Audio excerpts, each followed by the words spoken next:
कि कर लो गौर गवैया, काशी का सिंगार है बिरहा, बाबा विश्वनाथ के भक्ति का भंडार है बिरहा। क्या बात है। सरस्वती के स्वर शैली साधना का एक उपहार है बिरहा, विविध विधाओं में गूथा कविताओं का संसार है बिरहा।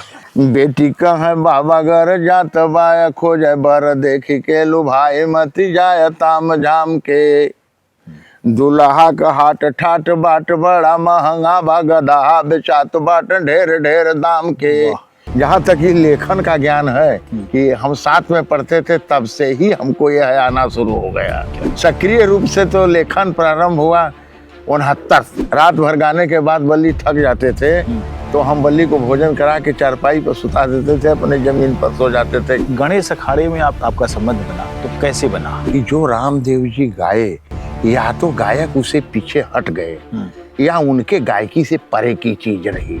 राजा को यदि संतोष हो जाए तो राज्य क्षीण हो जाती है, राजा असंतोषी होना चाहिए। रामदेव का जो निजी व्यवहार था वो कैसे व्यक्ति थे? मैं रामदेव जी से कम नहीं था उनके माता पिता के निगाह में। तो एक तरफ रामदेव और एक तरफ बुल्लू, ये जोड़ी जब खड़ी होती थी तो ऐसा मालूम होता था कि सूर्य और चांद दोनों खड़े हो गए हैं। किस तरह का बिरहा लिखने में आपको सबसे ज्यादा संतोष मिलता था? हमको डर लगती थी पढ़े लिखे लोगों से कि पढ़े लिखे लोग ये न कह दें कि ये शब्द गलत है। अब बिरहा सुनने नहीं जाते लोग, अब बिरहा देखने जाते हैं। अच्छा, क्या आपको लगता है कि पहले जो आप लोग बिरहा लिखते थे और अभी जो बिरहा लिख रहे हैं उसमें फर्क है?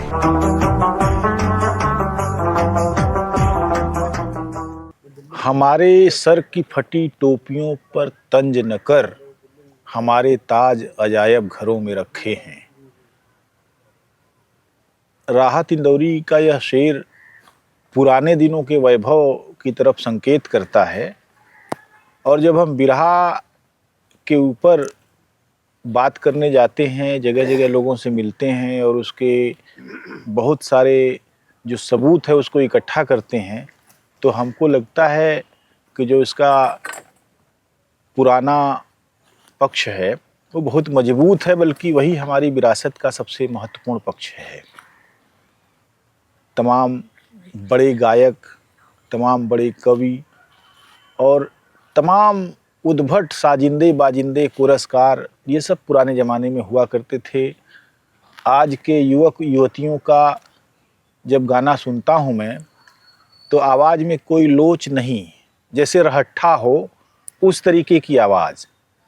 और कवि लोग तो ऐसे हैं कि संविधान के डर के मारे, पुलिस के डर के मारे, भले ही वो यौनिक शब्दों का सीधा सीधा इस्तेमाल न करते हों, लेकिन संकेतों में वो तमाम सारे सामंती मूल्यों को और स्त्री विरोधी बातों को अपनी कविता में ले आते हैं और उसी का पैसा कमाते हैं। लेकिन बिरहा जगत में बड़े कवियों की एक बड़ी परंपरा रही है। उन बड़े कवियों के नाम से बिरहिए भी जाने गए, बिरहियों के नाम से कवि भी जाने गए। उनमें गुरु गणेश अखाड़े के एक महान कवि चंद्रिका, और चंद्रिका के बाद जिस कवि का नाम बहुत आदर के साथ लिया जाता है उनका नाम है सूरश्याम पांडे। सूरश्याम पांडे की शब्दावली और उनके कथानक, उनकी जो बिरहे की तमाम सारी धुनों और तर्ज का उपयोग करते हुए अपने कथानक को एक बड़ी ऊंचाई देना, दो पात्रों के बीच में जो रस्साकसी है, जो दो मूल्यों का संघर्ष है, उसको जिस तरीके से सूरश्याम पांडे ने अपने बिरहा में पिरोया वह निश्चित रूप से विलक्षण है। संयोग यह है कि रामदेव जैसे बड़े गायक द्वारा गाए गए और सूरश्याम पांडे द्वारा लिखे गए लगभग 70-80 बिरहे इंटरनेट पर उपलब्ध हैं, जिससे इनके जो रचनात्मक सौंदर्य का, रचनात्मक बोध का, रचनात्मक ताकत का अंदाज़ा किया जा सकता है। सूरश्याम पांडे मिर्ज़ापुर ज़िले के मड़िहान तहसील में एक गांव में रहते हैं और लगभग बिरहा का जो बाज़ार है उससे इन्होंने अपने आप को काट भी लिया और ये काटे भी गए। इस रूप में, लेकिन उनका नाम नहीं भुलाया जा सकता। आज हम उनसे रूबरू हैं, बहुत दिनों के बाद वे पकड़ में आए हैं। पांडे जी नमस्कार। नमस्कार। बहुत बहुत स्वागत है आपका राम जी यादव आर्काइव में। 80 के दशक में जो बिरहा चर्चित होता था जी और उस समय के जो श्रोता थे जिन्होंने लगभग 25-30 साल 40 साल का वक्फा उसको सुनते हुए गुजारा, जी उनमें बहुत सारे लोग आपका नाम जानते हैं, उनकी स्मृतियों में आपकी बहुत सारी अच्छी छवियां हैं, जी लेकिन आपके बारे में सूचनाएं नई पीढ़ी को दी जानी जरूरी हैं जी कि एक हमारा बड़ा और महत्वपूर्ण कवि किस तरीके से जीवन संघर्ष से शुरू हुआ, कैसे रचनात्मक संघर्ष किया और कहाँ तक पहुँचा। तो सबसे पहले हम ये जानना चाहेंगे कि आपका जन्म कब और किस सन में हुआ और किस गांव में हुआ। जन्म हमारा देखिए विद्यालय से जो है जी लिखित वो 28 फरवरी 1952 है। जी ग्राम रामपुर 38 में हुआ, जो मड़िहान तहसील राजगढ़ थाना जनपद मिर्जापुर में आता है। जी जी। तो वो गांव जो मड़िहान तहसील का गांव है रामपुर 38, जी, तो वहाँ आपका परिवार लंबे समय से रहता था? लंबे समय से पैतृक गांव है? हाँ, पैतृक गांव है हमारा। अपने परिवार के बारे में भी कुछ साझा कीजिए कि कौन कौन लोग थे, कैसा आपका बचपन था, किस तरीके से फिर आप स्कूल गए। बचपन ऐसे ही बहुत सिंपल था, बहुत साधारण था। जी। पिताजी माताजी यही परिवार था और हम 4 भाई 6 बहन इस समय थे। अच्छा। लेकिन अब 2 भाई रह गए हैं और 4 बहन। बहुत सिंपल बहुत साधारण परिवार था। जी जी। धीरे धीरे प्राइमरी से पढ़ना शुरू किए। प्राइमरी में वही पटरी और वही जमाना था, पटरी और बांस की खटखटी कलम, और उसी से प्रारंभ हुआ और जहाँ तक चला तहाँ तक चला। जी। शिक्षा दीक्षा बहुत लंबी तो नहीं हो सकी, लेकिन पिताजी आपकी आजीविका के तौर पर क्या करते थे? पिताजी आजीविका के तौर पर केवल कृषि कार्य था। और उनका स्वभाव कैसा था? बहुत शांत, बहुत सीधा स्वभाव था। पिताजी हमारे बहुत लंबे स्वाध्यायी थे, फालतू कभी नहीं बैठे। जब वो बैठे तब उनके हाथ में किताब रहती थी। अब बहुत कथानक उनको याद भी था, जैसे सुखसागर हो, रामायण हो, महाभारत हो, कोई भी पुस्तक उनके हाथ में अवश्य रहती थी। स्वाध्यायी थे। तो आपको जो मिथकों और दूसरी चीजों का ज्ञान हुआ सब आपके पिताजी की तरफ से हुआ? पिताजी से कहानियां अच्छी अच्छी मिली और कुछ लोगों से मिली, और जहाँ तक ये लेखन का ज्ञान है, ये तो हम समझते हैं कि माँ सरस्वती का देन है कि हम साथ में पढ़ते थे, तब से ही हमको यह आना शुरू हो गया। क्या बात है। हाँ, उस समय बचपन में लोग बचपन में हमको, हाँ, वो बाल सभा, हम लोगों के जमाने में बाल सभा शनिवार को जब हो इस विद्यालय में, तो छोटी मोटी 4-6 लाइन की लोकगीत वगैरह हम स्वयं अपने हाथ से लिख के कह देते थे विद्यालय में। आप कभी हो गए थे उसी समय? अरे कब नहीं हो गए थे, लेकिन आदत पड़ गई थी। सक्रिय रूप से तो लेखन प्रारंभ हुआ 1969 से, जब इस क्षेत्र में एक छोटा सा गायक बल्ली निकले, तो जब उनको हम लिए तब सक्रिय रूप से। अच्छा, माँ से आपने क्या सीखा? माँ से हम शांति सीखे, सहानुभूति सीखे, उदारता सीखे, सभ्यता सीखे, दयालुता सीखे, यही सब माँ से सीखे। जी। तो जब आपने अभी बताया कि बल्ली जब आपके पास गए, उन्होंने कहा कि आप लिखिए बिरहा। जी हाँ। तो आपने उनके लिए लिखा? उनके लिए लिखा, और 69 से 80 तक उनके साथ रहा, बिल्कुल बराबर बिरहा में साथ रहा। और मैं ऐसा परिश्रम करता था, उस समय बल्ली का बालकाल था, वो युवा तो हो गए थे लेकिन उनका बचपना था। रात भर गाने के बाद बल्ली थक जाते थे, तो हम बल्ली को भोजन करा के चारपाई पर सुता देते थे, अपने जमीन पर सो जाते थे कि तुमको फिर गाना है, तुम आराम कर लो, और हम सो लेते। अच्छा, आमतौर पर कवियों का जिक्र इस संदर्भ में तो होता है कि वे बिरहा लिखते हैं, लेकिन कवियों ने बिरहियों को बहुत एक तरह से अंडे से बच्चे निकलने की तरह सेया भी है। जी। उनको उनकी देखरेख की है, वो कैसे बोलें, कैसे वाक्य डिलीवर करें, ये सब भी करते रहे। जी। तो आपने किया? ये हमने किया, हमने यह रामदेव के साथ भी किया। जी 80 में चंद्रिका का जब देहांत हो गया जी। तो हमारी मुलाकात रामदेव जी से हुई। तो हम जब तक उनका देहांत नहीं हुआ 80 से 96 तक हम उनके साथ थे। 23 फरवरी 96 को उनका देहांत हुआ, तब तक हम उनके साथ थे, उनके घर ही थे। 1 हफ्ता रहते थे अगर अपने घर तो 23 दिन उनके यहाँ रहते। अच्छा जी जी। और एक एक शब्द का माने, एक एक शब्द का मतलब, यह क्यों लिखा गया है, यहाँ क्या कहना है आपको, ये इसके पीछे क्या रहस्य है, इसके आगे आप कहेंगे तो क्या है, कौन डेहली द्वार की कविता है कि जैसे डेहली पर दीपक रख दिया जाए तो अंदर भी प्रकाश हो जाए, बाहर भी प्रकाश हो जाए। ये सब सारी चीजें माने मतलब बताना पड़ा है। और हम जानबूझ के बताते थे कि हम तो अपने विचार भावना से लिखे हैं, ये पढ़ के नहीं जान पाएंगे। तो जिस भावना से हम उसको लिखे हैं वह भावना कैसे प्रकट इनको करना होगा यह हम बताते थे। जी जी। सिखाते थे, शब्दावली बताते थे, समाज में कैसे अपने को प्रस्तुत करें, क्या मंच से बोलें, क्योंकि आप मंच पर रहते हैं, सबसे ऊंचाई पर हजारों लोग आपको देखने और सुनने के लिए इकट्ठा होते हैं। तो उस समय आपकी भाषा, आपकी शैली, आपका रूप रंग, वेशभूषा, तौर तरीका कैसा होना चाहिए, हजारों आदमी जान के यह जाने कि नहीं कोई कलाकार है, कोई सभ्य कलाकार है। जी जी। ये जानकारी होनी चाहिए। और ये जानकारी नहीं अगर आपको रहेगी, शब्द आपके पास है नहीं, बोध है आपको है नहीं, तो गीत का बोध जब तक नहीं कराया जाएगा आपको कि इस लाइन का क्या मतलब है।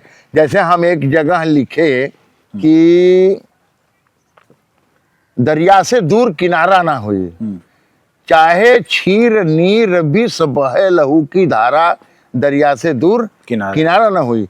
किनारा अपने जगह पर रहेगा, चाहे दरिया में दूध बहता हो, चाहे खीर पानी बहता हो, चाहे खून बहता हो, लेकिन किनारा अपने जगह पर अस्थाई रहता है। उसको घसकना नहीं है कि पानी के बदले इसमें तो खून आ गया, अब हम भग जाएं। तो ये सब बताना पड़ता था कि इसका माने मतलब आप समझिए, इसका अर्थ समझिए। एक सवाल थोड़ा छूटा जा रहा है, उसको मैं पूछूंगा कि गणेश अखाड़े में आपका जो मैंने आपका संबंध बना तो कैसे बना?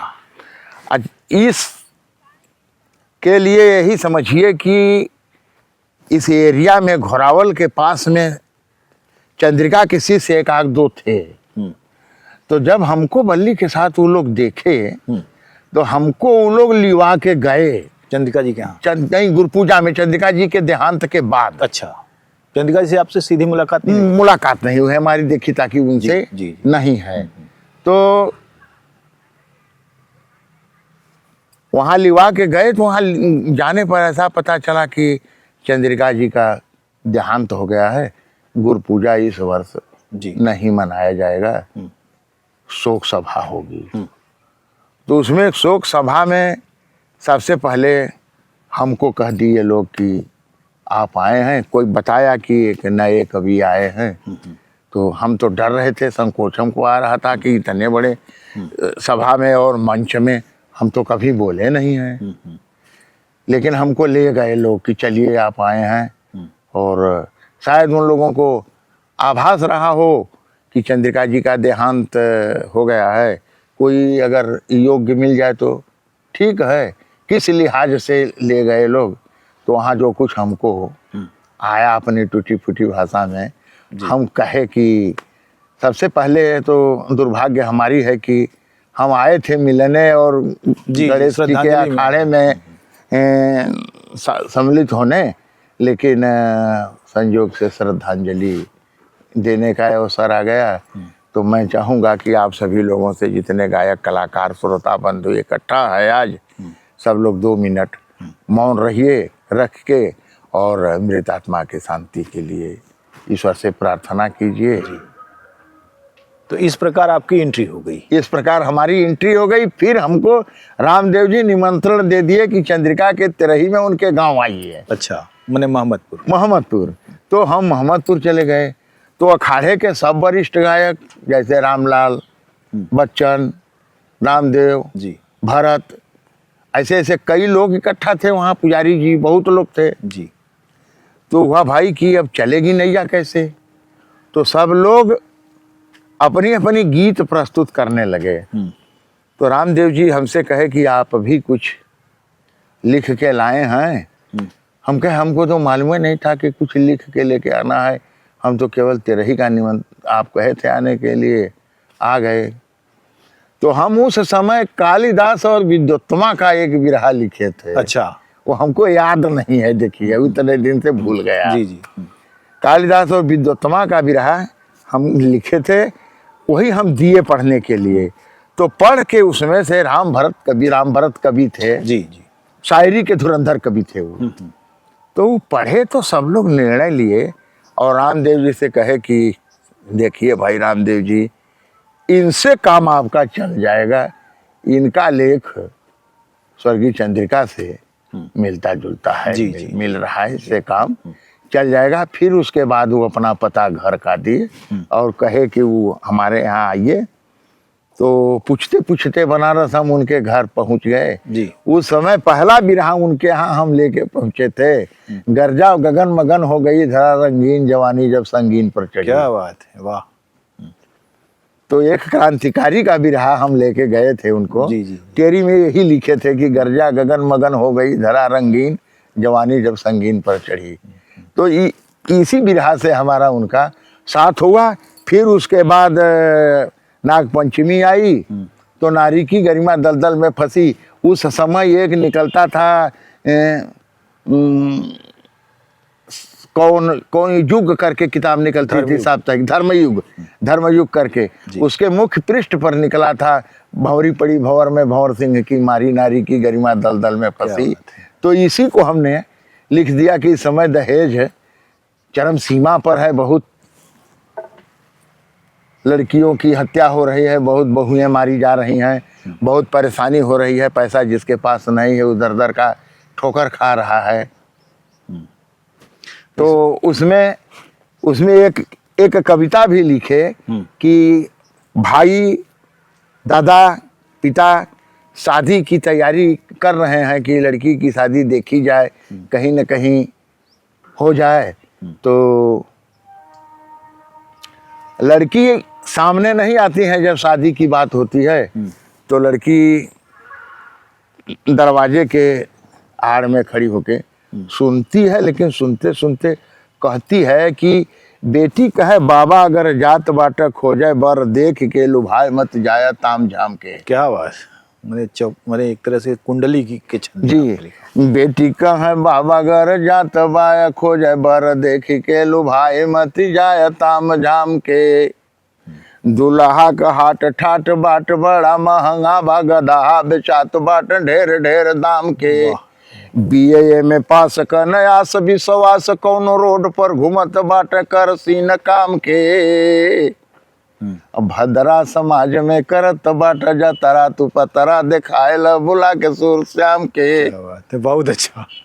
अच्छा, आप जो शब्दों का उपयोग करते हैं, आपके शब्दों में मैंने बहुत बार ध्यान दिया कि एक कहीं से आप देशज पकड़ेंगे फिर हिंदी में चले जाएंगे और बड़ा अच्छा आप जोड़ बना देते हैं उसका। अभी इसमें करसी काम जो दो शब्द है जी, हमारे यहाँ मुहावरा है, कोनो करसी काम के नहीं है जी,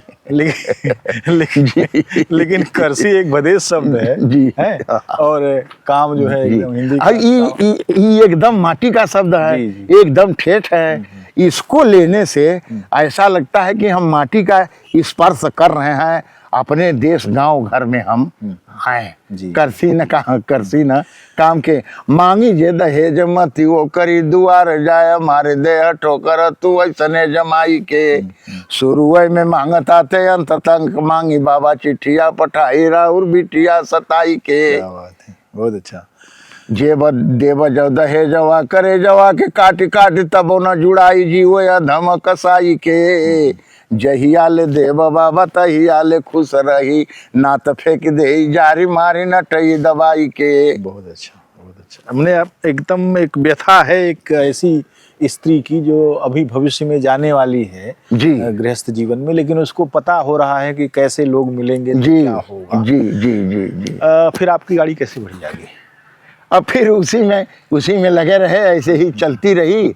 वो ठप तब हुई कि जब रामदेव जी का देहांत हो गया, तो ठप ये हुई, हमारे समझ में आया कि जो रामदेव जी गाए, या तो गायक उसे पीछे हट गए या उनके गायकी से परे की चीज रही, इसलिए वो गा नहीं पाए, वो गाना उनको नहीं आया। और एक परशुराम जी का बिरहा हमारा मोहन प्रधान चुनार वाले गाते थे, वो गाए और धुआंधार गाए, जितना गाए उनका कहना था कि हम इसको जहाँ गाए परशुराम जी का बिरहा वो सढ़ुआ पर था। आजकल रिश्तेदारी में सढ़ुआ बहुत प्रधान हो गया है। अच्छा। तो हमने सढ़ुआ पर उसको लिखा कि सढ़ुआ में क्या होता है, तो जमदग्नि ऋषि और सहस्राबाहु दोनों सढ़ुआ थे। सत्या और रेणुका दोनों बहन थी, रेणुका की शादी और सत्या की शादी इस तरह से दिखाए कि रेणुका और सत्या में कितनी कटुता सड़ुआ में होती है। ये हाँ हम परशुराम के माध्यम से, इसीलिए तो कहा जाता है साढ़ू की रीत बालू की भीत जी, दोनों से आप जो है घर में नहीं रह सकते। नहीं नहीं नहीं, मैंने साढ़ू एक रिश्तेदार ऐसा होता है कि वह हर दृष्टिकोण से अपने से आपकी तुलना करेगा कि आपसे वो कितना किस मामले में आगे है और कितना आपसे किस मामले में पीछे है। सड़ुआ एक रिश्तेदारी है जो तुलनात्मक होती है, वो तुलना करता है। बहुत सही, बहुत अच्छा। मैंने आपको जो सामान्य जीवन की जो रिश्तेदारियां और जो संबंध हैं उनके बीच की चलने वाली रस्साकसी का भी काफी अनुभव है। अनुभव आपने लिया है, कुछ तो लोग से आपने सीखा, लेकिन बाकी अपने अनुभव से भी आपने जाना और उसको किया। बहरहाल मैं ये जानना चाहूँगा कि रामदेव ऐतिहासिक गाने के लिए बहुत मशहूर व्यक्ति रहे हैं और मैं समझता हूँ कि रामदेव की एक महान देन यह है कि जिसको अभी बाद में पुनरुत्थानवाद के शब्दावली में अगर हम उसको देखें तो जैसे बहुत सारे राजाओं को नायक बनाकर पेश किया गया और उनका एक विक्टिम पक्ष जो है रखा गया जी। मसलन मोहम्मद गोरी ने पृथ्वीराज की आंखें निकाल ली, पृथ्वीराज ने शब्दवेधी बाण से उसको मार डाला जी। ये नायकत्व है। लेकिन रामदेव ने जिस तरह से सेनापतियों को केंद्र में रखा, आल्हा उदल हो चाहे मलखान हो चाहे ये चाहे वो, तमाम इस तरह के जो सेनापति हैं जो माने सामंती समाजों में अपने सामंतों की लड़ाई लड़ने के लिए उनका विकास हुआ, वहीं अभिशप्त भी थे जी। उनकी कहानियां हैं, लेकिन यह है कि नैरेटिव में वो कहीं ना कहीं वो आम जन से ज़्यादा जुड़ते हैं जी। तो फिर आपका जो लेखन है जी, आपने जब लिखना शुरू किया तो इस पैटर्न को किस तरीके से आपने पकड़ लिया? इस पैटर्न को हम इस तरीके से पकड़े कि इसमें वीरता, भाई भाई का बंधुत्व जी जी जी, और जिस दरबार में रहते हैं, जिस सेना में रहते हैं, उसकी रक्षा कैसे की जा सके। और उस समय की जो परंपरा थी उस पर जैसे जबरदस्ती चढ़ाई करके शादी कर लेना जी जी जी, राजा को यदि संतोष हो जाए तो राज्य छीन हो जाती है। राजा असंतोषी होना चाहिए।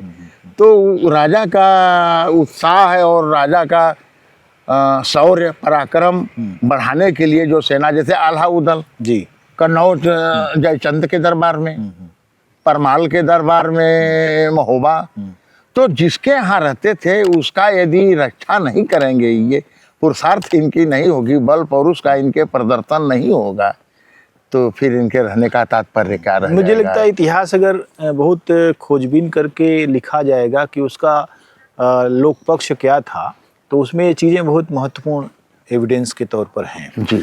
बहरहाल आपने जब रामदेव जी के साथ आपकी जोड़ी बनी जी, और जोड़ी बनी, खूब अच्छी जोड़ी बनी, तो उसमें बहुत सारी चीज़ें हैं, निजी व्यवहार भी हैं, दोस्ताना भी है, लेखन भी है। एक तरफ गायन का उत्कर्ष है, दूसरी तरफ लेखन का उत्कर्ष है जी जी। तो जरा हमको ये जानना है कि रामदेव का जो निजी व्यवहार था वो कैसे व्यक्ति थे और आपके साथ उनका संबंध कैसा चला? बहुत सरल, बहुत सीधा, बहुत सज्जन और बहुत सादा भोजन, बहुत शुद्ध आचरण, सब कुछ बहुत नम्र, और हमारा उनका व्यवहार बंधुत्व भाई की तरह चला।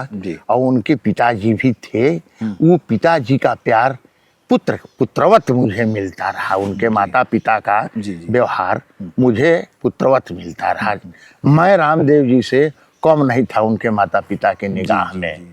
अगर मुझसे कोई कमी हो जाए, जैसे कमी में सोने की कमी, रात में जागे हैं तो हम 7 बजे तक सो गए, तो वो बिगड़ जाते थे उनके पिता कि गंगा स्नान करके और नाश्ता पानी करना चाहिए, तो अच्छा। सो रहे हैं आप।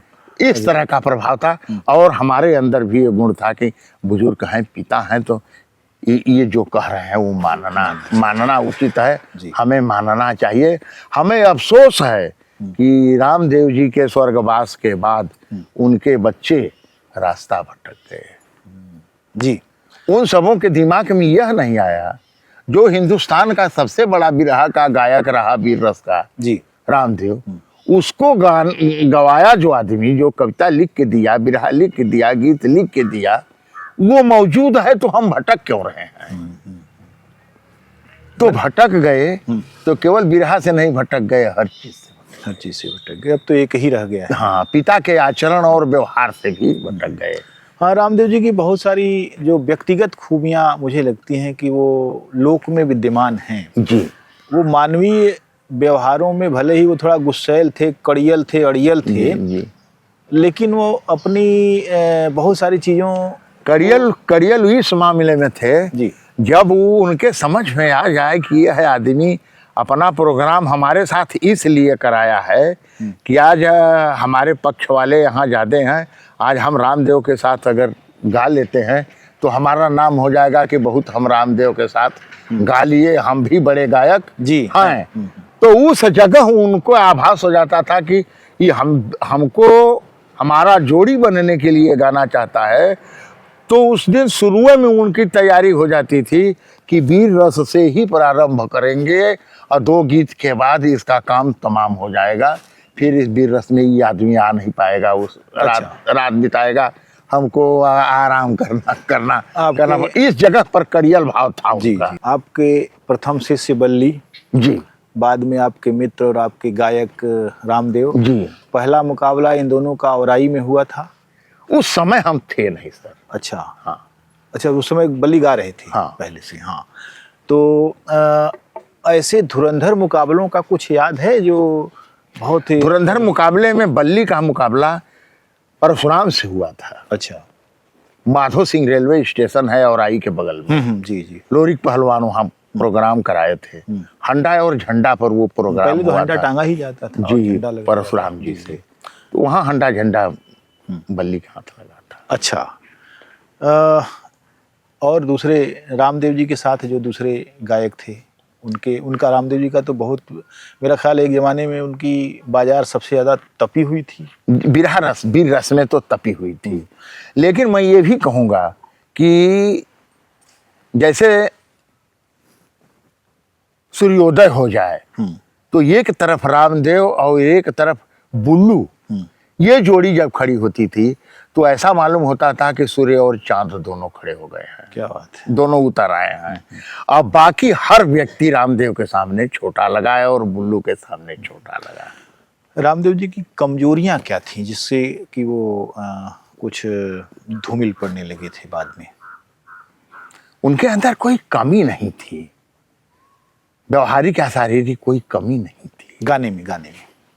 गाने में कमजोर तो हम नहीं देखे कि कभी पढ़ रहे थे वो। मेरे से बाद में जो क्रम है ना जी, बहुत लोग बाध्य करने लगे। जैसे बहुत अति गाने से भी हो सकता है। जैसे क्या है कि मैंने उनकी बहुत सारी रिकॉर्डिंग सुनी, 2-4 बार मुझे सुनने का मौका मिला जी, और बहुत बचपन से उनको मैं जानता रहा हूँ जी, लेकिन बाद में स्वर, जैसे उनका स्वर भंग हो रहा है लगातार। अभी जो उठान उन्होंने शुरू की, हाँ जी, बाद में चल के थोड़ा सा वो व्यतिक्रमित हो रहा है। श्वास का मरण हो गया था, ये प्रॉब्लम थी, श्वास का मरण हो गया था।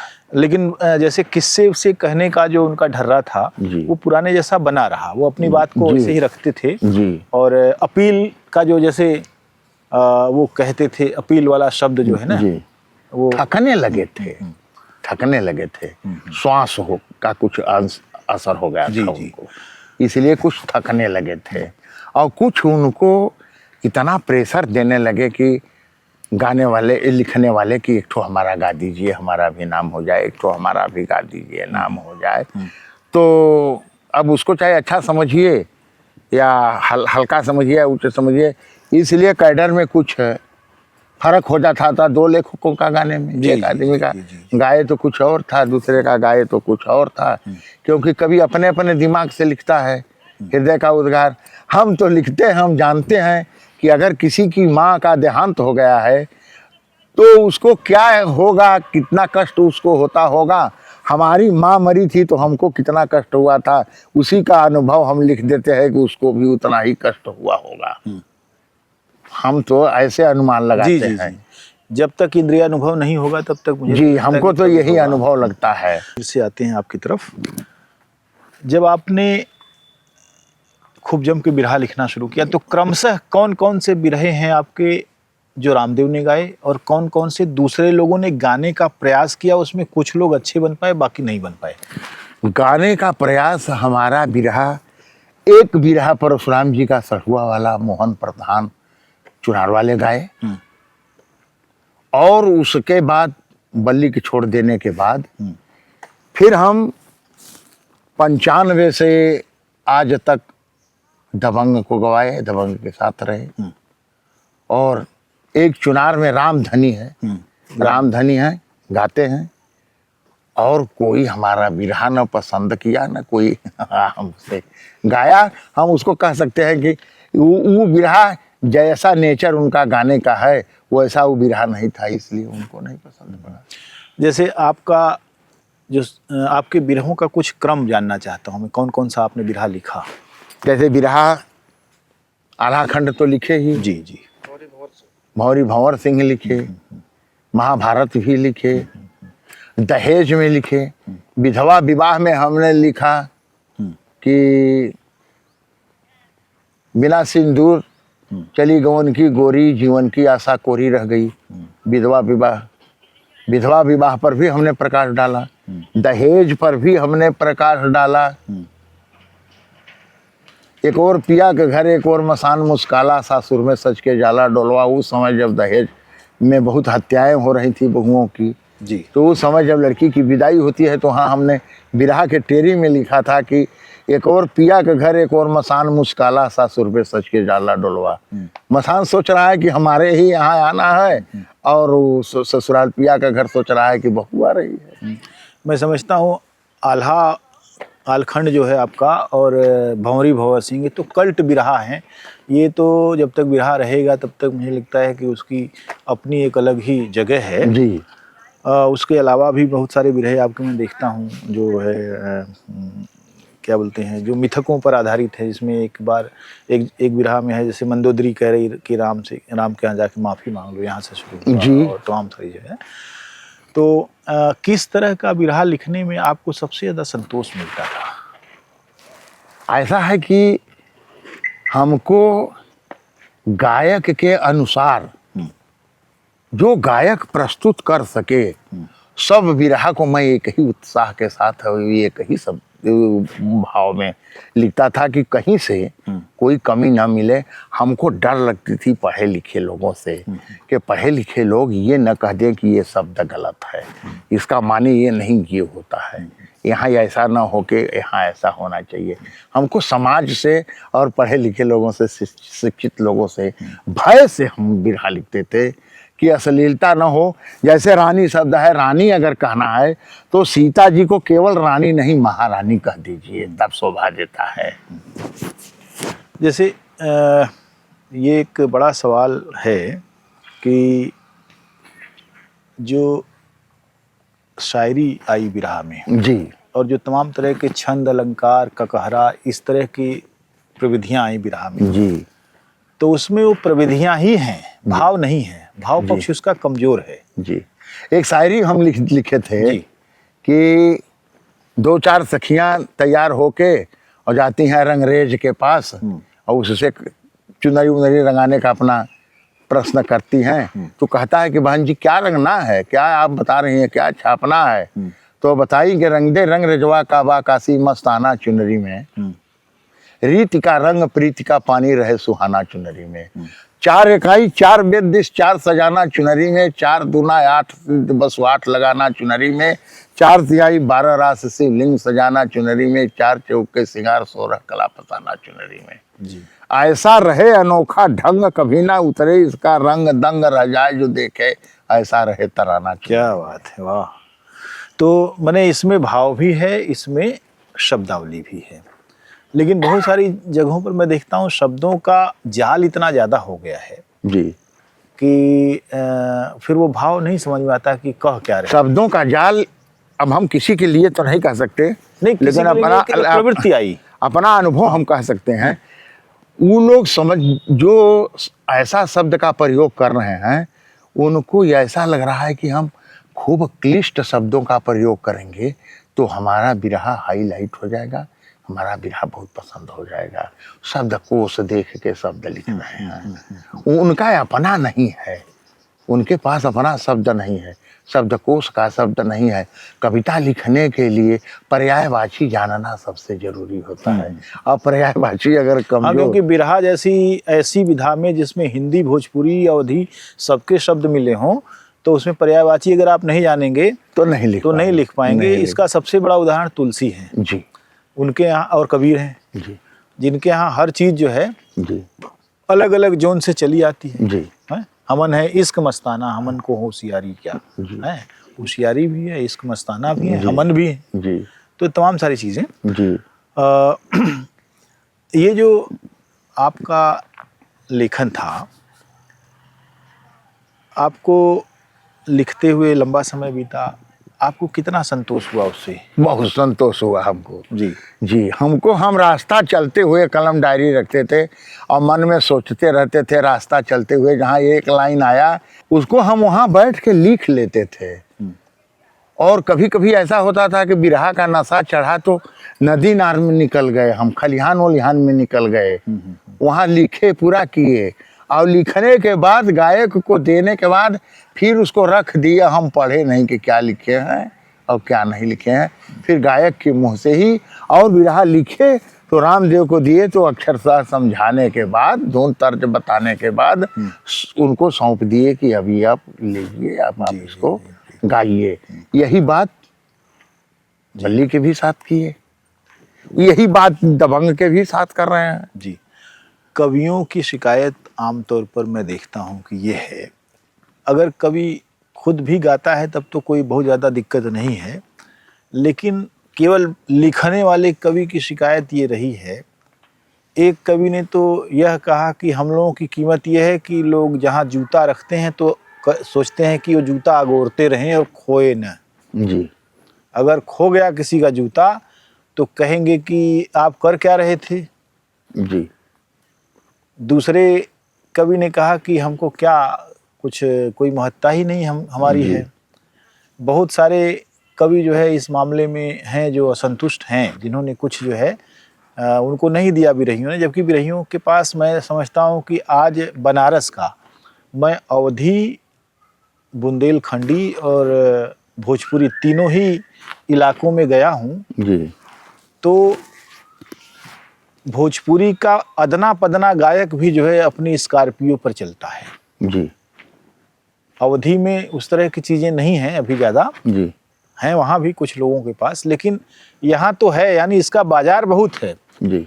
और कवियों को उसका कुछ हिस्सा ही नहीं मिला, कुछ उसका मिला ही नहीं। तो इस प्रसंग पर आप क्या कहेंगे? अभी इस प्रसंग पर कहना चाहिए आपको, आप कवि हैं, बड़े कद्दावर कवि हैं, तो इसलिए कहिए। देखिए, अब हम तो अपने समय में आज भी ऐसा कोई न तो हमको देने वाला ही मिला, न मेरे अंदर ऐसी कोई तृष्णा आई। हमारे अंदर केवल बात यही रही कि लोगों में अपने कविता के माध्यम से स्थापित हो जाना है और बहुत पैसा मांगना है और न मांगना। हमारे ध्यान में ये आया कि लड़की और कन्या और कविता ये दोनों ही दे दी जाती है। नहीं, ये तो आपका अपना एक उदार पक्ष है।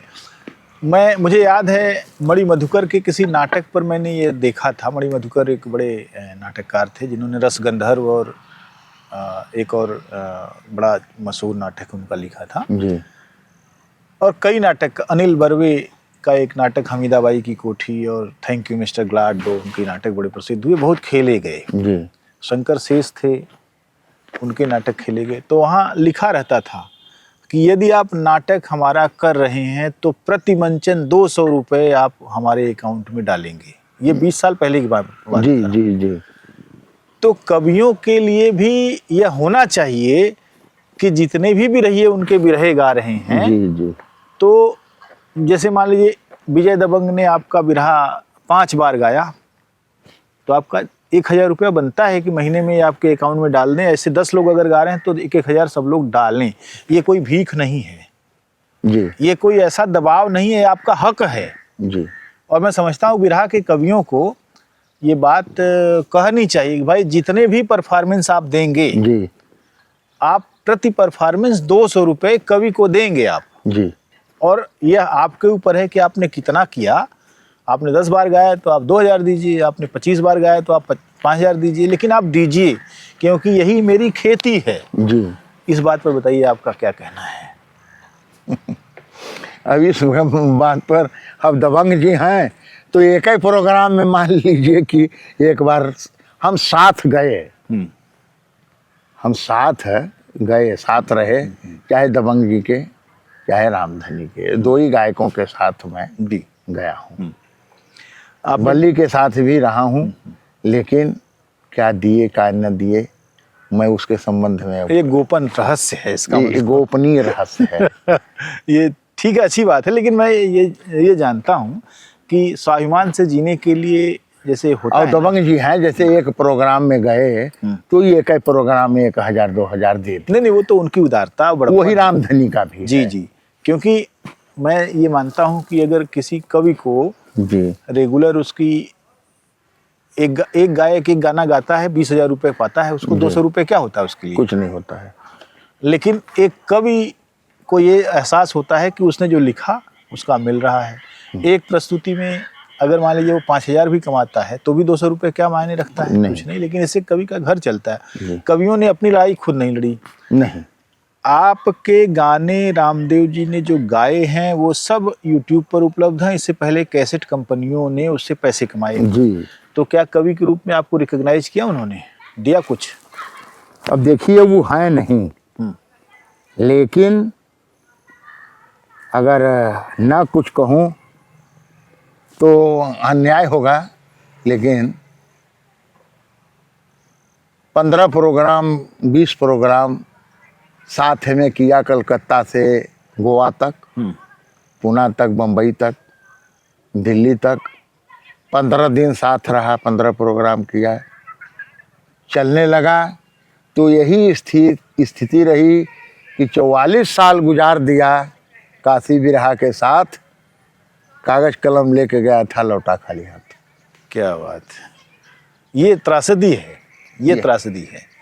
और कवियों को रॉयल्टी भी नहीं मिलती, कवियों का कुछ सम्मान भी नहीं होता। केवल गमछे से जीवन नहीं चलता है जी, स्वेटर भी चाहिए जी, शाल भी चाहिए जी, और सदरी भी चाहिए, चप्पल भी चाहिए जी, और खाना भी चाहिए। जी, तो मुझे लगता है कि लड़ाइयाँ ढीली छोड़ दी गई हैं, इसका भी एक परिणाम ये हुआ है। जी, लेकिन बिरहा की जो विरासत है वो बहुत विराट है, और उस विरासत के जो बड़े सहभागी हैं जिनके जरिए से ये विरासत बनी है, उनको कुछ न मिलना एक बड़ी त्रासदी है।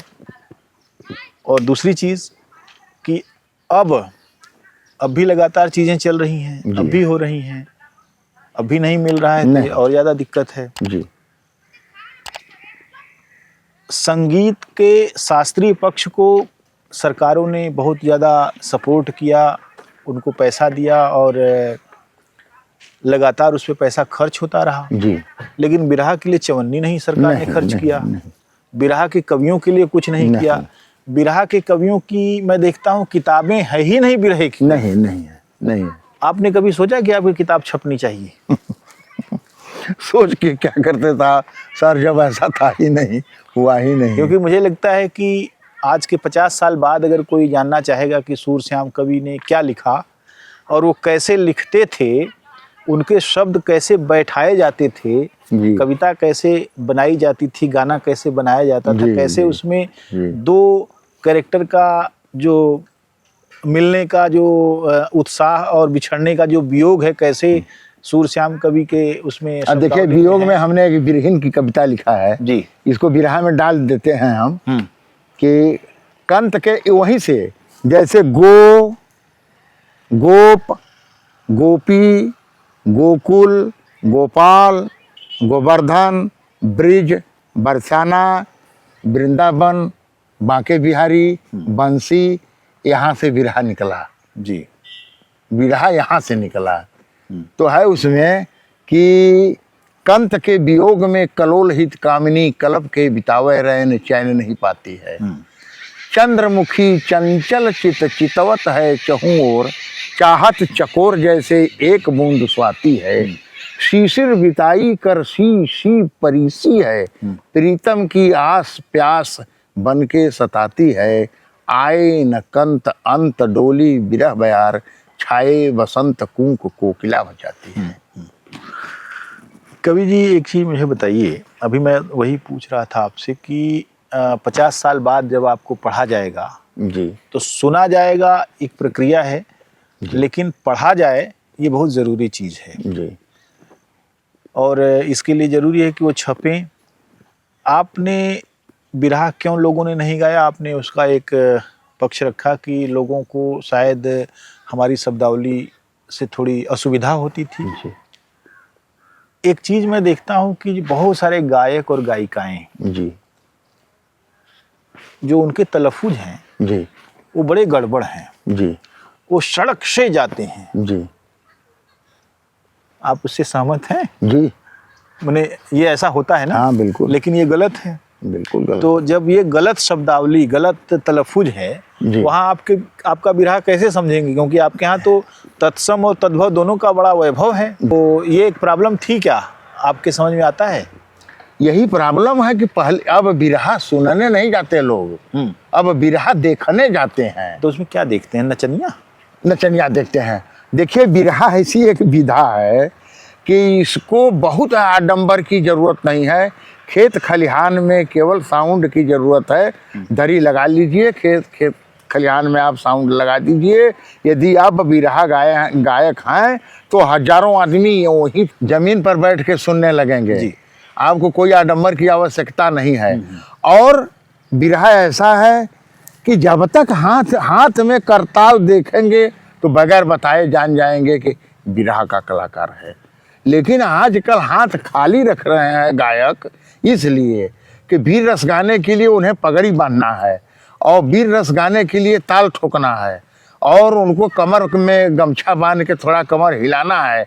क्योंकि कमर हिलाएंगे अगर कमर में गमछा बांध के, भाड़ जैसे पहले थे घोड़े बछड़े हैं जिन्हों में 4 साल है, मत पूछिए जनाब मेरे घोड़े का क्या हाल है, उस तरह का जब भेष बनाएंगे और थोड़ा सा कमर हिलाएंगे तो 10-5 हजार 5 मिनट में उनके हाथ में लग जाएगा।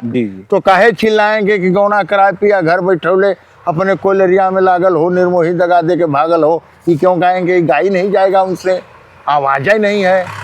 यानी आस्वाद के संदोहन का जो मामला है जी, कि किसी तरीके से लोगों को उद्वेलित करके पैसा बटोरना, बस यही एक लक्ष्य रह गया है।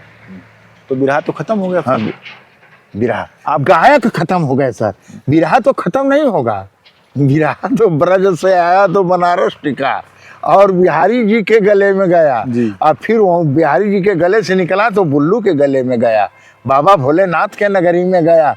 इसलिए हमने एक सुझाव दिया कि कर लो गौर गवैया, काशी का सिंगार है बिरहा, बाबा विश्वनाथ के भक्ति का भंडार है बिरहा। क्या बात है। सरस्वती के स्वर शैली साधना का एक उपहार है बिरहा। विविध विधाओं में गूथा कविताओं का संसार है बिरहा। ग्वाल बाल गोपाल गोवर्धन गोकुल का गुलजार है बिरहा। अब मुरली वाले के मुरली का मधुर मधुर झनकार है बिरहा। आप ये मुझे बताइए कि ये जो बिरहा आपने बहुत सारी सामाजिक समस्याओं को आपने लिया, दहेज को लिया, बेरोजगारी को लिया और पलायन को भी आपने लिया। जी, विधवा विवाह भी लिया। जी। किसान परिवार से आप आते हैं जी, और किसानों पर आपका क्या है? किसानों के लिए भी, किसानों के लिए लोग गीते हैं छोटी अच्छा, छोटी अच्छा। छोटी। क्या आपको कभी लगता है कि किसी किसान की गाथा को बिरहा में ढाला जाए? बिल्कुल लगता है ढाला जाए, हम लिखे भी थे। अच्छा, हाँ, लेकिन वो गाया नहीं गया। गाया नहीं गया।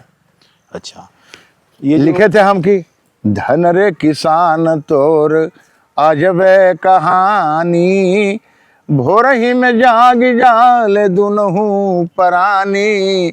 धन रे किसान तोर अजबे कहानी, पिया गौना दमाज गोरी अंगनवा।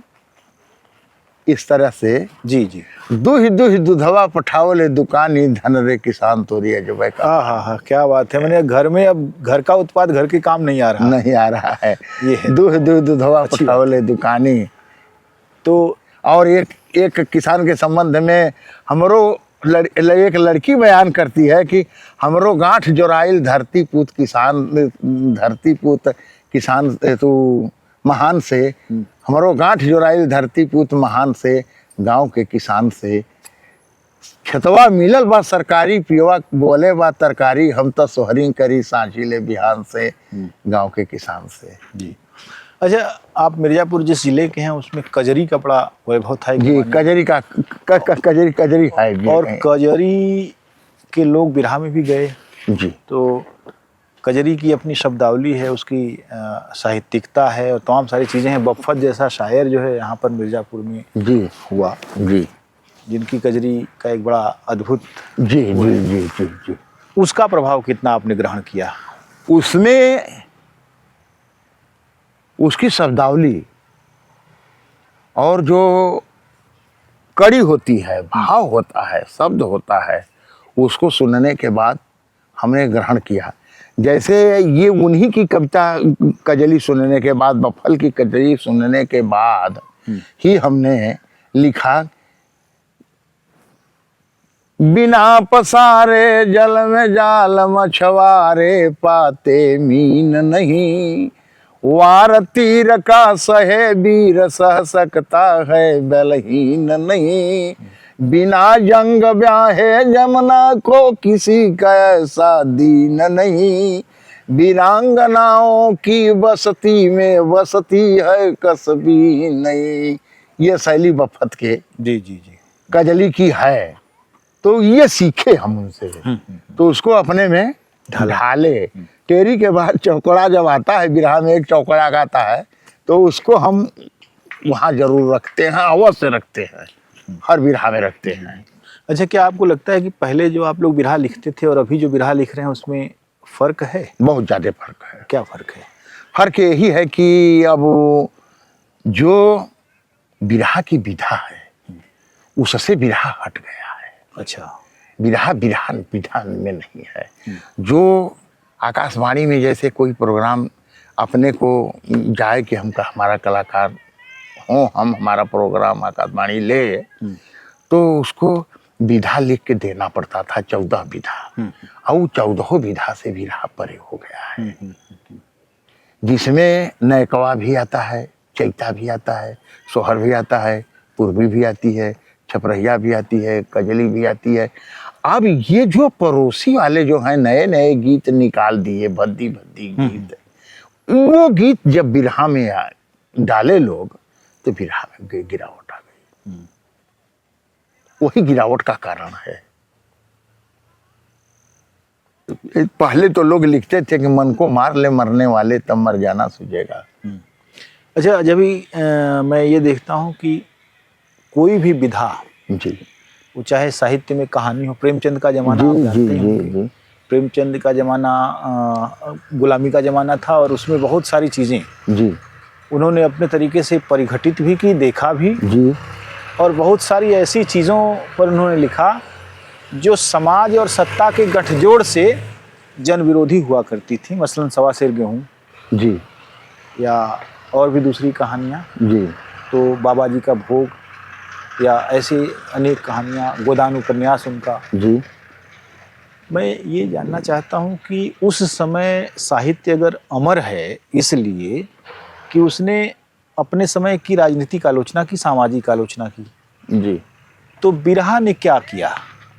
अगर बिरहा को एक विधा के रूप में और एक सामाजिक विधा के रूप में आपको डिफाइन करना हो जी।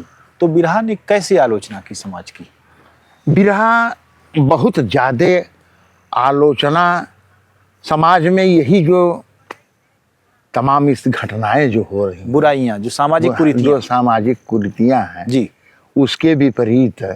और कुछ लोग तो जो कहीं कहीं सुनाई जाती है कि ये हो गया है, दरिंदों ने ये कर दिया, ये अपमान किया, बेइज्जती किया, बलात्कार जैसी घटनाएं जो आती हैं, तो बहुत गायक उसको गा के ढोल बजा के पैसा बटोर रहे हैं। लेकिन उसमें क्या गंदगी है उसको नहीं कहते, जो वो हकीकत है वही कह के पैसा बटोरते हैं, उसकी बुराई नहीं जाहिर किए। जी जी जी, ये बात सही आपने कहा कि उसकी आलोचना नहीं कर रहे उसकी आलोचना नहीं कर रहे हैं, उसको कथा बना के भन भुना रहे हैं। हम भुना रहे हैं कि गा रहे हैं, और बाजा बजा के गा रहे हैं। जिसको सुन के भूल जाना चाहिए उसको बाजा बजा के गा रहे हैं। और धन्य वो लोग हैं जो इनाम दे रहे हैं, इसके बाद कह नहीं रहे हैं कि ए, बंद करो इसको, सब लोग जानते हैं, इस गीत को बंद करो। ये समाज में गाने वाली चीज़ नहीं है जी, इसकी निंदा नहीं किए। जी, जैसे बिरहे की ऑडियंस जो है वैसे तो बहुत व्यापक है, जी। पढ़े लिखे व्यक्ति हैं जी और अनेक पढ़े लिखे व्यक्ति हैं, कॉलेज के प्रोफेसर हैं, आईएएस भी हैं, पीसीएस भी हैं, तमाम सारे लोग हैं। जी। लेकिन आम तौर पर माना जाता है कि ये किसानों और मजदूरों का हाँ बिरहा बिरहा है। जी। किसान मजदूर उसके लिए अपना सर्वस्व दे दिए, जी। बलटहारे दूध बेच के आते थे और बिरहा सुनते थे तो खाली जब आ जाते थे, हाँ, खाली पाके मने ये हालत थी। जी। बिरहा के लिए उन्होंने बहुत कुछ किया। जी। लेकिन एक भी मने गाना मैं ऐसा नहीं सुनता हूँ जिसमें बलटहारों के दर्द को कहा गया हो। जी। ये सब चीज़ें ऐसी हैं कि कन्फ्रंट ही नहीं किया उन्होंने, लड़ाई ही नहीं सोची। तो कैसे हमारे मन में जब हम आपके दुख की कोई बात करेंगे जी। तब ना आप कहेंगे कि आप बहुत अच्छे आदमी हैं। जी। अब यूं ही बिना कुछ किए कराए आप कह दें तो उसका क्या तात्पर्य बनता है? जी, कुछ नहीं तात्पर्य बनता है। तो इसलिए भूमिका तो बननी चाहिए, और भूमिका नहीं बन रही है। जी। और लोग नई नई बातें कर रहे हैं। उनको भूमिका नहीं बनाना है, उनके संबंध में कुछ कहना नहीं है। उनके संबंध, उनको केवल बाल्टा वालों से कह देना है कि बाल्टा समाज के से 500 रुपया मिला, बस इतने में बाल्टा समाज गदगद, और वो पॉकेट में रख लिए, वो पॉकेट में रख लिए। जैसे बहुत सारी कुरीतियां हैं, बहुत सारी ऐसी। उनके दर्द को नहीं कहना है उनको कि बगैर पंखी के, बगैर पाइडिल के गाड़ी खींच रहे हैं, बाल्टा एक एक कुंटल, दो ये भी। और कई बार ये होता है कि वो जैसे कहीं चेकिंग हो गई, आज उनका सैंपल भरा जाएगा और 5 दिन बाद वो लखनऊ पहुंचेगा, वहां से चेक करके आएगा तो पता लगेगा दूध जो है वो जहरीला हो चुका है जी। और उसकी जांच जहरीलेपन की जांच आएगी, और जुर्माना भरना पड़ेगा। इस पर किसी ने नहीं कहा, इस कहानी ही नहीं बनाई। नहीं कहा किसान बेचारे, हर दिन खाद महंगी होती जा रही है जी, और दूसरी चीजें हो रही हैं, पानी नहीं मिल रहा। इधर मैं देख रहा हूँ कि अब देखिए थोड़े दिनों में जब भराई का मौसम आएगा तो पता लगा नहर में पानी ही नहीं है। नहर के लिए कितना पैसा एलोकेट होता है सिंचाई विभाग द्वारा, और नहर में ऊंची ऊंची घास लगी रह जाती है और उसकी सफाई जेसीबी से कहीं कहीं कर देते हैं, बाकी करते ही नहीं, पानी आता नहीं, इसकी समस्या ही नहीं कोई जी। अब ऐसे में क्या आपको लगता है बिरहा का भविष्य कैसे बनेगा जब ये सब? बिरहा के लिए, बिरहा में अगर इसको आप लाएंगे तो ना तो बिरहा गाने वाला गाएगा और न सुनने वाला इसको सुनने जाएगा। नहीं, लेकिन मुझे लगता है कि सुनते हैं। जैसे मैं अभी एक गाना सुन रहा, लोक गीत गाएगा अगर कोई, छोटी छोटी 5-5 मिनट वाली लोकगीत, जैसे रेडियो वगैरह में आता है कि किसानी गीत गाइए, पर्यावरण पर गाइए, समाज पर गाइए, सामाजिक गीत गाइए, तो 5 मिनट वाली लोकगीत जी जो है उसमें किसानों के संबंध में या इन सब के संबंध में गाया जा सकता है। लेकिन बिरहा के मंच से अगर गाया जाए इसको तो उठ के चले जाएंगे गा रहा है ना। नहीं, जैसे मान लीजिए प्रेमचंद की कहानी है पूस की रात जी, है।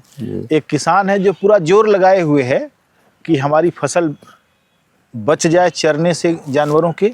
अभी भी छुट्टा पशुओं का आतंक किसान झेल रहे हैं जी, अभी भी झेल रहे हैं। और ये 60 साल 70 साल पहले की कहानी है जी जी जी जी, बल्कि 70 साल क्या 36 में तो मरी गए थे। जंगली जानवर खा जाते थे, 100 साल पहले की कहानी है ये। जंगली जानवर रोज सुअरा वगैरह खा जाते थे जी जी। और वो किसान बिल्कुल जोर लगाए हुए कि फसल हमारी बहुत अच्छी हो ताकि लहना सिंह का कर्जा हम दे दें। जी है जी और एक दिन जब फसल उसकी पूरी तरह से नष्ट हो गई, जी तब वो इस लेवल पर है कि नाच रहा है कि अब कुछ नहीं। सरदार पूर्ण सिंह जी एक बड़े भारी लेखक हुआ करते थे। पंजाबी कविता में माना जाता है कि वे और भाई वीर सिंह और अमृता प्रीतम, माने सरदार पूर्ण सिंह, भाई वीर सिंह और अमृता प्रीतम, ये 3 महान कवि थे जी जिनकी वजह से पंजाबी कविता का चरित्र जो आधुनिक बना है वो है। वो आदमी तरह तरह के प्रयोग और कौन कौन सा तेल निकालेंगे तो डीजल का विकल्प हो जाएगा, जी। उस पर खोज वोज कर रहे हैं, पता लगा सब नष्ट हो गया। तो उन्होंने कहा कि भला हुआ मेरी गगरी फूटी, जिंद अजाबो छूटी। जिंदगी का जो अजाब था जी वो छूट गया, गगरी फूट गई, माने आकांक्षाएं जाते जाते जाते जाते ध्वस्त हो गई। जी। क्या इस बात का विरहा नहीं बनाया जा सकता? बनाया जा सकता और कोई है। सुन नहीं सकता इसको? सुनेंगे क्यों नहीं? अगर बनेगा तो बनेगा तो मुझे अब लगता है कि आपसे मैं ये निवेदन करूंगा कि अगर आप ऐसा कर सकते हैं तो एक आध बिरहा लिखिए। देखिए मैं गवाता हूँ, एक आध नया कलाकार पैदा किया जाएगा हाँ, नया कलाकार कि भाई गाओ चलो पंडित जी का बिरहा। जी क्योंकि देखिए अभी समय हमारे सामने जो है वो बहुत भयानक समय है। जी वो सामान्य समय नहीं है। नहीं वह समय हम सबको धीरे धीरे धीरे धीरे नष्ट कर रहा है। जी और जैसे वो कह रहे हैं ना कि माने क्या बोलते हैं, चलती चक्की देख के, जी तो अब 2 पाटों के बीच में हम हैं। जी जो किल्ली के पास है वो तो बच जाएगा, लेकिन जी। कब तक बचेगा? किल्लिया के पास भी कभी कभी वो होता है ना कि वहां से झाड़ पोंछ के हाँ, इधर उठा के रख घर देते के हैं। बीच में कर देते हैं। तो हम लोग 2 पाटों के बीच में हैं जी और उन 2 पाटों के बीच में जाने के दयनीय भावना को उत्सर्ग की भावना में बदलने और उसको अपने जीवन को फिर से संघर्षमय बना देने के लिए जी जरूरी है कि इस तरह के कथानक ले आए जाएं। जी बहरहाल आखिरी प्रश्न आपसे ये है कि आपका जीवन निर्वाह कैसे हुआ? फिर इतना लंबा संघर्ष आपने किया और तमाम सारी चीज़ें, एक बड़ी उम्र आपने गुजारी है, तो जीवन निर्वाह किन स्थितियों से हुआ, किन कठिनाइयों से हुआ और क्या है स्थिति अभी? जीवन का निर्वाह तो बहुत कठिनाइयों के साथ हुआ। बिरहा का उसमें कोई सहयोग नहीं, बिरहा से उससे कोई सहयोग है। कठिनाइयों के बीच में फंसे रहने से बचा दे ऐसा कोई सहयोग बिरहा से नहीं मिला। क्षणिक सहयोग भले मिल गया हो। मैंने आपका जो नाम है उस हिसाब से कोई बिरहा ने आपको जीवन में सहूलियत नहीं दी? नहीं, कोई सहूलियत नहीं। बस आपने अपने लिखे की ताकत जो है आपको हाँ, अपने लिखे की ताकत समझिए या जो कुछ समझिए, उसी के बल पर मैं टिका रहा। लेकिन और कोई ऐसा नहीं था कि मेरे अंदर खिंचाव पैदा करे कि आप लिखते रहिए, ऐसा कुछ नहीं था। तो आगे की क्या योजनाएं आप अभी बनाते हैं? कुछ जीवन तो अभी लंबा है और अब जीवन लंबा है, अब हम क्या बनाएंगे? अब इस उम्र में जब डंडा लेके चलना हो गया तो क्या योजना बनाएंगे कभी काल के लिए? अब तो बिरहा भी गाने वाले नहीं हैं, उस ढंग के नए नए गायक हो गए हैं, वो हमको आता नहीं है जो वो लोग गाते हैं लिखने। तो अब जैसे ईश्वर चला रहे हैं वैसे चलेगा, जैसे चल रहा है वैसे ही चलता रहेगा। क्योंकि अब कुछ करने की भी तो क्षमता क्षीण हो रही है। अब तो पहले तो अकेले चल लेते थे, अब डंडा के सहारे चलना है। जी जी जी जी जी जी। बहुत बहुत धन्यवाद। आपने अभी सूरश्याम पांडे जी को सुना। उनके पास यादों का एक ज़ख़ीरा है और उनके पास अपने रचनात्मक ताकत का अगर आप अंदाज़ा कर रहे हो तो सूरश्याम पांडे एक बहुत कद्दावर कवि हैं बिरहा के। हमारा सौभाग्य है कि हमारे बीच में हैं और अभी भी मस्ती में सोच रहे हैं, विचार रहे हैं, लिख रहे हैं और अच्छे बुरे पर अपनी टिप्पणियां भी कर रहे हैं। पांडे जी से हम बीच बीच में और बातें करेंगे और आज उन्होंने समय दिया उसके लिए आपको बहुत बहुत धन्यवाद। नमस्कार। नमस्कार।